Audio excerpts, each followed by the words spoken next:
Muita alegria que depois de louvarmos a Deus, depois de confessarmos os nossos pecados, agora estaremos ouvindo da palavra do Senhor. Palavra essa que é viva e eficaz, palavra essa que vem a nos incomodar na caminhada cristã. E o texto desta noite, queridos, está lá em João, no Evangelho de João, capítulo de número 8, do versículo 1 até o versículo de número 11. Evangelho de João, capítulo 8, do verso de número 1 até o verso de número 11. Diz assim a palavra do Senhor. Jesus voltou ao Monte das Oliveiras, mas na manhã seguinte, bem cedo, estava outra vez no templo.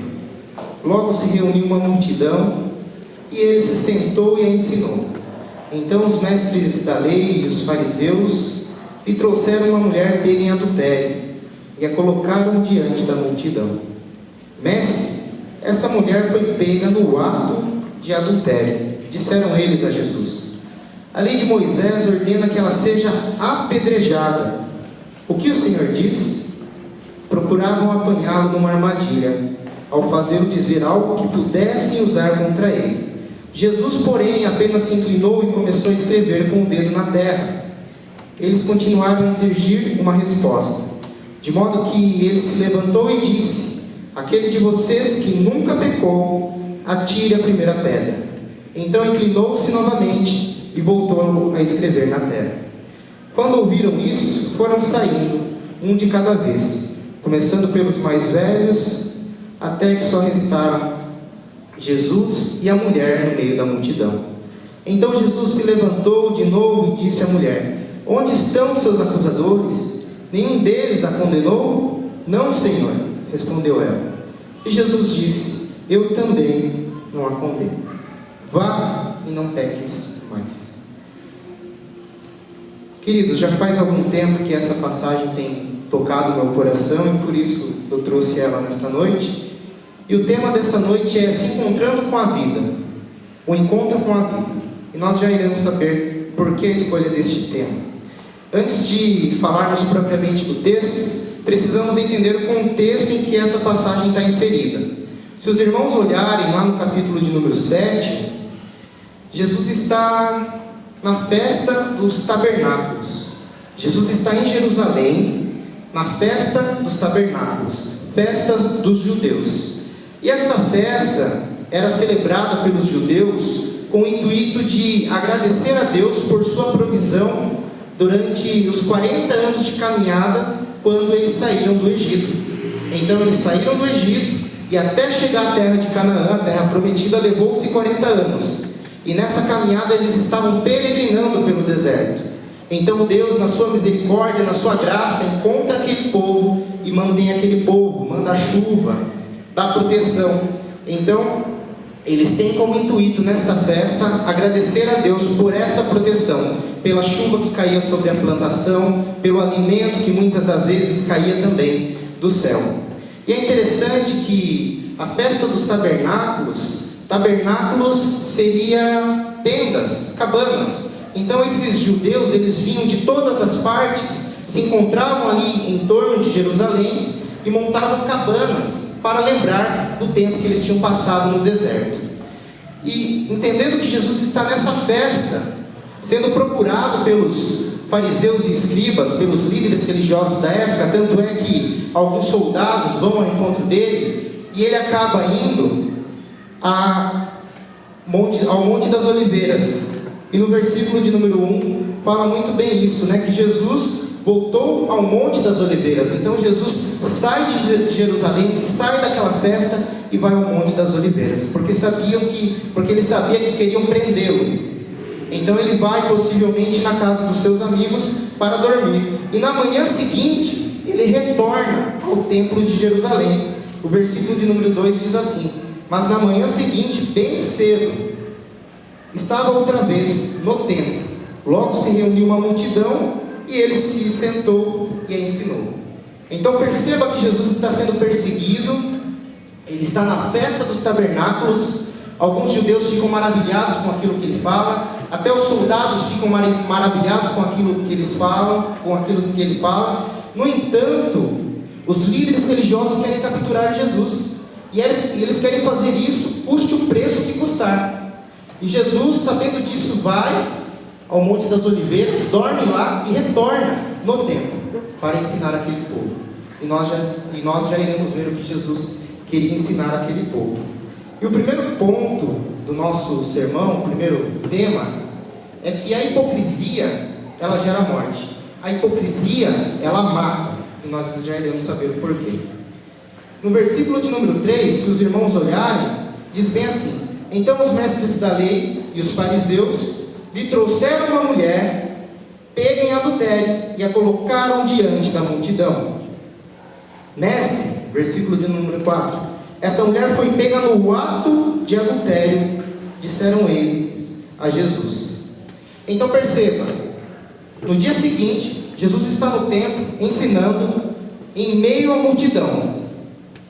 E os fariseus, escribas, líderes religiosos, que interpretavam a lei de Moisés, se achegam diante de Cristo. E colocam uma mulher que foi pega em adultério. E essa mulher provavelmente era casada. O texto não deixa isto explícito, mas provavelmente ela era casada. Então perceba que aquela mulher estava também na festa dos tabernáculos. Ela estava festejando e possivelmente nessa festa havia bebidas, havia coisas que não eram do agrado de Deus também. E essa mulher se encontrou com o pecado, se encontrou com a morte. E os líderes religiosos vão até ela, pegam e a trazem à força em meio à multidão e a colocam diante da multidão e de frente a Jesus. E dizem: esta mulher foi pega em adultério. Esta mulher foi pega praticando o adultério. E no versículo seguinte, eles enfatizam: a lei de Moisés ordena que ela seja apedrejada. E o que o Senhor diz? Então perceba que eles estão com uma mulher pecadora que tinha adulterado, e a trazem até Jesus e ainda colocam a lei de Moisés para fundamentar a sua argumentação. A lei de Moisés diz que ela tem que ser apedrejada. Mas o que o Senhor diz? Eles querem saber a resposta de Jesus. E é interessante que se os irmãos, eu não vou abrir, mas os irmãos podem abrir para confirmar, em Levítico 20, 10, em Deuteronômios 22, do versículo 22 a 24, diz que a mulher, se pega em adultério, precisa morrer. Mas não só a mulher, o homem também, se pega em adultério, juntamente com a mulher, precisa morrer. E aqui nós nos perguntamos: cadê o homem? Eles só trouxeram a mulher. E é interessante que eles lançam a bola para Jesus. É Jesus que tem que acusar aquela mulher, é Jesus que tem que dar o veredito de que ela tem que ser apedrejada. E é interessante que no versículo de número 6, João procurou deixar isso bem enfatizado, dizendo o seguinte: procuravam apanhá-lo numa armadilha, ao fazê-lo dizer algo que pudessem usar contra ele. Jesus, porém, apenas se inclinou e começou a escrever com o dedo na terra. Então perceba que estes homens estavam negligenciando a própria lei de Moisés. E ao trazerem aquela mulher, eles não estão praticando a lei corretamente. Porque cadê o homem? Então perceba o ponto que eles chegam para pegar Jesus numa armadilha. Porque se Jesus falasse, ela não pode ser apedrejada, ele estaria se sobressaindo a lei de Moisés, sobre a lei de Moisés. Ele estaria acima da lei de Moisés, e ele está acima. Mas se ele colocasse isso com as suas palavras, ele estaria se rebelando contra os judeus, contra os fariseus e escribas. E estes líderes religiosos tinham ligação política com o Império Romano. E eles podiam sim julgar as pessoas. Eles podiam sim usar o templo como se fosse um tribunal de justiça, para dizer se uma pessoa deveria ou não morrer. Eles não estão preocupados com o pecado daquela mulher. Eles não estão preocupados com a prática do adultério. Eles não estão preocupados com a lei. Eles não estão preocupados com nada, a não ser pegar Jesus, armar uma armadilha para Jesus, para que ele fosse então crucificado. E aqui é uma hipocrisia presente, porque ao colocar em Jesus essa saia justa, Jesus poderia enfrentar ou a lei de Moisés ou o Império Romano, porque ainda que esses fariseus e escribas pudessem julgar uma pessoa, eles tinham que falar com o governador do Império Romano para ver se este autorizava que alguém fosse morto. Então, se Jesus vai contra a lei de Moisés, automaticamente ele está indo contra o poder do Império Romano. E não é à toa que Pilatos não vê em Jesus culpa, tanto é que lava as mãos. E Jesus simplesmente, ao ver tudo isso, ele se agacha e escreve no chão. O que ele escreve? Não sei. O texto não deixa isso explícito. O que podemos é especular. Talvez Jesus estava escrevendo os pecados daqueles homens. Talvez Jesus estava escrevendo os nomes daqueles homens. Mas o texto não deixa isso explícito. E quando olhamos isso, notamos que há uma hipocrisia aqui presente. Porque eles não trouxeram o homem também para ser julgado. Eles só estavam preocupados em pegar uma mulher e simplesmente matá-la, se precisasse, para capturar a Cristo. E quantas vezes eu e você temos vivido essa hipocrisia? Quantas vezes eu e você falamos uma coisa e praticamos outra? Quantas vezes nós falamos do amor ao próximo, mas nós não amamos ao próximo? Falamos do perdão, mas não perdoamos. Ou seja, assim como esses mestres da lei, nós se escondemos atrás da Bíblia. Usamos versículos para confrontar outras pessoas. Usamos versículos para confrontar pecados de outras pessoas, mas não o nosso pecado. Nós somos hipócritas, igual a esses fariseus. Chamamos Jesus de mestre, mas não vivemos os ensinamentos do mestre. Reconhecemos que Jesus é Senhor, mas não vivemos o Evangelho Salvador de Cristo. E é tão fácil olhar para a vida do outro e condená-lo. Nós vemos pessoas vindo abatidas para a igreja. Nós vemos pessoas cansadas de uma sociedade que julga. E quando chega dentro da igreja, achando que vai encontrar paz, uma palavra que gera esperança, expectativa de vida, ela encontra confrontamento. Não que isso seja errado, mas é errado quando eu e você não estamos tomando conta da nossa vida e queremos tomar conta da vida do outro. Queremos condenar o outro. E acabamos deturpando a palavra de Deus, e como igreja, acabamos adulterando também contra o noivo, que é Cristo. Então a hipocrisia mata. Nós somos hipócritas, e eu e você sabemos disso. Eu gosto muito de uma série que passa na Netflix, se chama The Walking Dead, alguns dos irmãos já devem ter assistido. E ali são zumbis, pessoas que estão caminhando, estão fisicamente vivas, mas mortas internamente. E nós cristãos, corpo de Cristo, estamos vivos por fora e mortos por dentro. Vivos fisicamente e mortos espiritualmente. Somos hipócritas. E a hipocrisia mata. A hipocrisia não gera esperança. Ela gera profunda tristeza, profunda angústia. E agora, voltando ao texto, nós vemos que no versículo 7, esses homens continuam a exigir uma resposta de Jesus. De modo que ele se levantou e disse: aquele de vocês que nunca pecou, atire a primeira pedra. Então inclinou-se novamente e voltou a escrever na terra. É interessante que esses homens, sabendo da sua hipocrisia, sabendo que só tinham trazido a mulher, e cadê o homem?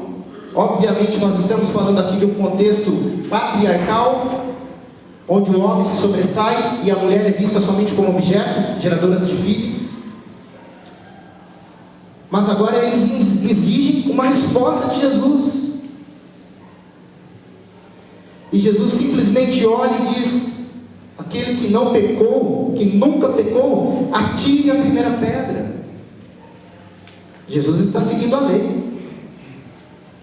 Mas ele fala: aquele que estiver sem pecado, aquele que é inocente, aquele que não carece de Deus, atire a primeira pedra. E atirar a primeira pedra em quem? Nessa mulher. Em algumas versões isso fica mais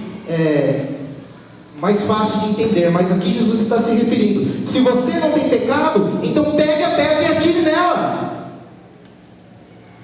Não que Jesus queria ver aquela mulher ser apedrejada, mas agora ele está acusando os acusadores.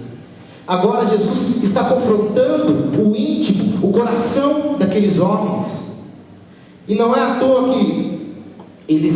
que o texto diz o seguinte, no versículo de número 9: quando ouviram isso, foram saindo, um de cada vez, começando pelos mais velhos, até que só restaram Jesus e a mulher no meio da multidão. E aqui está o nosso segundo ponto: reconhecer o pecado que é em nós. A hipocrisia mata. Sabe aquele ditado popular, os irmãos me ajudem: faça o que eu faço, mas não faça. Como é que é? Isso, me veio aqui em mente. É exatamente isso que nós falamos, e que nós fazemos na caminhada cristã. Faz o que a Bíblia diz, mas não faz o que eu faço, porque eu só sei pecar. Então o segundo ponto é reconhecendo o nosso pecado. E quando nós olhamos aqui para a discussão que está tendo entre Jesus e estes homens, eles ouvem a acusação de Jesus, eles ouvem Jesus dizendo uma verdade. E a palavra que ouvir não é simplesmente um ouvir, mas é um ouvir com atenção. É prestar atenção naquilo que Jesus está dizendo. É saber que aquelas palavras de Jesus eram verdades. E essa palavra vem na consciência deles, na mente deles, e os acusa. Porque a lei também de Moisés vai dizer que todo juiz, que todo sacerdote, todo fariseu, todo escriba precisa julgar com piedade, precisa julgar com justiça, com verdade. E estes homens não estavam sendo verdadeiros ao trazer aquela mulher. Mas a consciência deles os acusa quando eles ouvem a palavra de Jesus. Obviamente esses homens não se converteram, tanto é que eles foram até o final, até que Cristo fosse pregado na cruz. Mas aqui para nós que somos cristãos, que queremos dar exemplo, que queremos em muitas das vezes pegar as pessoas e colocá-las no caminho de Deus, é algo a ser pensado. Precisamos usar a nossa consciência para o bem. O cristão convertido, ele continua pecando, mas ele sabe que isso não agrada a Deus, ele sabe que isso incomoda o seu coração, e ele sabe que carece da graça de Deus. É só pela graça que ele consegue mudar de vida. E quando olhamos isso e entendemos que falamos coisas que nem sequer praticamos, precisamos repensar na nossa fé, precisamos repensar no qual Cristo estamos crendo. No tempo de Jesus, havia outras pessoas que também se chamavam Jesus. Será que nós estamos crendo em algum Jesus, em qualquer Jesus, ou no Jesus Cristo, no Jesus Salvador? Então reconheça o pecado que há no seu coração, reconheça o pecado que há na sua vida. Eu sei dos meus pecados e vocês sabem dos seus. Então não saia por aí exigindo santidade, se nem eu e você vivemos santidade. Primeiro vamos restaurar a nossa vida, para depois tirar o cisco do olho do outro. É isso que Jesus vai dizer. Olhe para a trave do seu, para depois tirar o cisco do outro. E às vezes nós também atuamos como esses fariseus. Nós não estamos preocupados com a palavra de Deus. Nós não estamos preocupados com a igreja de Cristo. Nós não estamos preocupados com o evangelho que restaura vidas. Nós simplesmente estamos preocupados em mascarizar e em esconder os nossos pecados. E a proposta do evangelho não é essa. A proposta do evangelho é que nós temos que viver o reino de Deus já neste mundo. E agora, caminhando para a parte final do nosso texto, vemos o seguinte, no versículo de número 9, eles saem dali, fica só Jesus e a mulher no meio da multidão, e o versículo 10 continua dizendo: então Jesus se levantou de novo e disse: mulher, onde estão seus acusadores? Nenhum deles a condenou? Aqueles homens tinham fugido. Porque se eles também, por conta própria, matassem a mulher, o governador do Império Romano poderia matá-los. Então nós vemos claramente que neles não há arrependimento. Eles simplesmente saem dali, porque ainda não era o momento de pegar Jesus, de levar Jesus ao encontro da cruz. E agora no versículo 10, nós temos a misericórdia de Cristo. E esse é o nosso terceiro ponto. A misericórdia de Cristo. E Jesus simplesmente se levanta do chão. Da onde veio a resposta daqueles fariseus? Foi do silêncio que surgiu o julgamento para os fariseus. Ele se levanta, chama aquela moça: mulher, alguém te condenou? Cadê os teus acusadores? Cadê os homens que queriam te apedrejar? Cadê os homens que queriam te matar injustamente? Cadê? Nós vemos no versículo 11 todo esse enredo terminando da seguinte forma: não, Senhor, respondeu ela. E Jesus disse: eu também não a condeno. Vá e não peque mais. Queridos, essa mulher não foi morta. Mas tiraram a dignidade dela. Ela estava morta por dentro. E às vezes eu e você estamos com as pedras nas mãos para acertarmos outras pessoas. Nós não matamos fisicamente, mas matamos espiritualmente. Desanimamos as pessoas.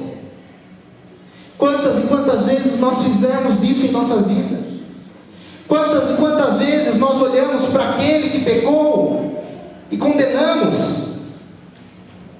Queremos dar o veredito como se fôssemos Deus, e nós não somos. A misericórdia de Cristo nessas atitudes não está sobre a nossa vida. Então agora, neste final desse texto, nós tiramos o terceiro ensinamento: é praticar a misericórdia com o próximo, é viver a misericórdia, a compaixão, a piedade com o próximo, com aqueles que se encontram com o mundo, que se encontram com o pecado e entram arrebentadas na igreja, carecendo de amor, de abraço, de solidariedade. E quando nós olhamos para o versículo de número 11, nós podemos agora entender o tema do nosso sermão: o encontro com a vida. Esta mulher estava morta e agora ela se encontrou com a vida. Ela tem a sua dignidade de volta. Jesus entrega a dignidade para ela de volta e diz: vá e não peques mais.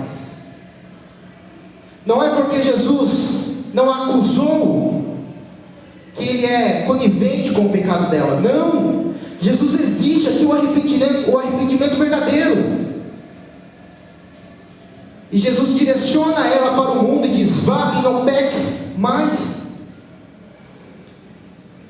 Ela se converteu? Não sabemos. Ela parou de pecar? Não sabemos. Mas é esta a proposta que a igreja precisa pregar: a misericórdia de Deus, o perdão de Deus, a justificação pela fé, para prepararmos as pessoas a viver neste mundo cheio de pecado, como o nosso irmão bem disse, que muitas vezes nos cega, e até colocando-se à frente das coisas de Deus. Não que sejam, mas por nossas escolhas, nós acabamos escolhendo as coisas do mundo. E a mensagem aqui é: pregue a misericórdia. Que essa pessoa possa se encontrar conosco, porque nós sabemos que igreja não é este templo, igreja somos eu e você. Que ela possa se encontrar com nós, e se encontrar com a vida, que não é nossa, mas de Cristo. Se encontrar com a fé, se encontrar com a graça que nos alcançou, se encontrar com a misericórdia que nos alcançou, se encontrar com o amor ágape, que encontrou Pedro, como vimos esses dias atrás. Quantas e quantas pessoas estão sentadas no banco da igreja, mortas espiritualmente? São mortos vivos. E que vida nós estamos promovendo? É a vida eterna? É a salvação? É a nova Jerusalém? Que nós possamos entender que nós não podemos praticar a hipocrisia. Precisamos repensar nas nossas atitudes, naquilo que temos falado. Precisamos também repensar, refletir nos nossos pecados. E precisamos também entregar a misericórdia de Cristo para aqueles que precisam de perdão, para aqueles que precisam de esperança. A fé, ela não se movimenta sozinha. A fé, ela se movimenta a partir da esperança. Quanto mais esperança nós temos em Cristo, mais fé teremos. Então que nós possamos, como igreja, pregar a vida eterna, para que outras pessoas que se encontraram com o mundo, com o pecado, possam se encontrar, portanto, com a vida que é Cristo. Aquele que gera vida, aquele que gera segunda chance, aquele que gera nova oportunidade, aquele que diz: eu te aceito, apesar dos seus pecados, aquele que foi no encontro da cruz e morreu por mim e por você. É tão bom quando em nossas experiências nós nos lembramos do dia da nossa conversão, do dia que nós nos encontramos com a graça. Mas parece que nós queremos enquadrar, manipular, domesticar essa graça. E, queridos, a graça de Cristo não deve ficar conosco, ela deve ser transmitida, ela deve ser entregue às outras pessoas. Então que por meio da nossa vida, por meio da nossa fé, da nossa caminhada cristã, outras pessoas possam se encontrar com a graça de Deus, possam se encontrar com a vida.